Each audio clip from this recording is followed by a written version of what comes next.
चल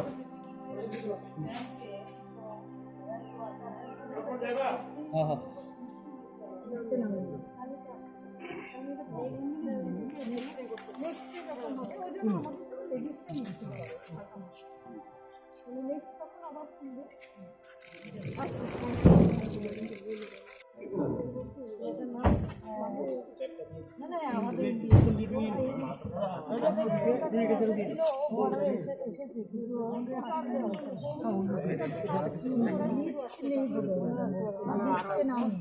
আমি সিলেট থেকে আসছি।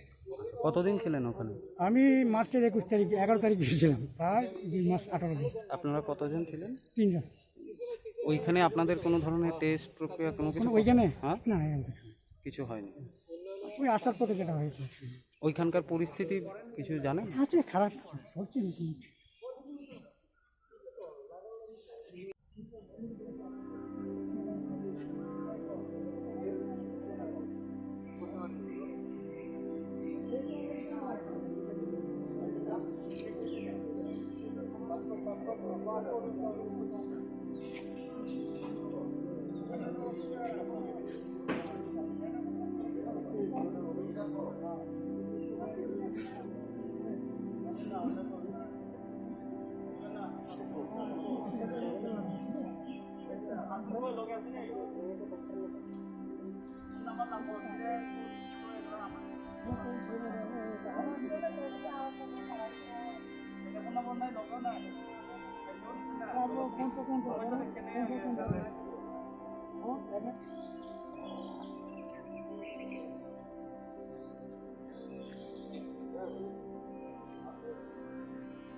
যারা আজকে ফিরে আসছেন তাদেরকে কি ইনস্টিটিউশনাল কোয়ারেন্টাইনে রাখা হবে না, কিভাবে রাখা হবে, কিভাবে আসছে? বাংলাদেশ থেকে যতজন এসছে 129 জন আমাদের, তো তাদের মধ্যে সবাইকে টেস্ট করানো হবে। টেস্ট করানোর পরেই হোম কোয়ারেন্টাইনে ইনস্টিটিউশনাল কোয়ারেন্টাইনে তাদেরকে 7 দিনের জন্য রাখা হবে। সেটা সম্পূর্ণভাবে মানা হবে এবং গতকালকে আমাদের মুখ্যমন্ত্রী যেটা নির্দেশ উনি দিয়েছেন, কিছু রুল রেগুলেশন দেওয়া হয়েছে, সেগুলি আমরা সবাই মেনে চলবো এবং মুখ্যমন্ত্রীও বিভিন্ন জায়গায় যাবেন, উনি মাননীয় মুখ্যমন্ত্রী বলেছেন। তো আজকে বাংলাদেশ থেকে যারা এসেছেন সবাইকে টেস্ট করানো হবে এবং টেস্ট করানোর পরও তাদেরকে রাখা হবে 7 দিনের জন্য। তাদেরকে যে আনার জন্য যে ব্যবস্থা করা হয়েছে বর্ডারে, কি মনে করছেন আপনি? না, বর্ডারে খুব ভালো ব্যবস্থা করা হয়েছে। স্বাস্থ্য দপ্তরের কর্মীরা বিভিন্ন যারা রয়েছেন সবাই আপনারা দেখেছেন পিপি কিট তারা পরিধান করেছেন এবং প্রত্যেকে খুব ভালোভাবে নিয়ে আসা হয়েছে এবং সেফলি একটা স্মুথলি সেই কাজগুলি করা হয়েছে, খুব ভালো। আমি তাদেরকে যারা কর্মীরা রয়েছেন স্বাস্থ্যকর্মী বা আরক্ষা দপ্তরের সবাইকে এবং বাংলাদেশ থেকে যিনি আমাদের হাই কমিশনার রয়েছেন ম্যাডাম এসেছেন, ওনাকেও আমি কৃতজ্ঞতা জানাই যে স্মুথলি তাদেরকে আসার ব্যবস্থা করেছেন। আরও অল্প কিছু বাকি রয়েছে যতটুকু জেনেছি, তো আগামী দিনও তাদেরকে আনার ব্যবস্থা করবে সরকার। ম্যাডাম, যারা এসছে আপনি তো হাই কমিশনার ম্যাডামের সঙ্গে কথা বলেছেন, তারা কোন জায়গা থেকে এবং রিক জোন থেকে এসছে না গ্রিন জোন থেকে এসছে সেই ব্যাপারে কথা হয়েছে? সবটাই আপনার কুমিল্লা, ঢাকা এইসব এরিয়া থেকে এসছে। তো মিক্সডে রয়েছে বেশিরভাগ। তো সব জায়গা থেকে এসছে, তবে টেস্ট হবে সবার 100%, তাতে কোনো ধরনের কম্প্রোমাইজ করা হবে না। গতকাল আদরণীয় মুখ্যমন্ত্রী বলেছেন, আপনারা শুনেছেন, এবং আজকে প্রত্যেকের টেস্ট হবে এবং প্রত্যেকের টেস্টের পরেও তাদেরকে ছেড়ে দেওয়া হবে না, 7 দিনের ইনস্টিটিউশনাল কোয়ারেন্টাইনে তাদেরকে রাখা হবে।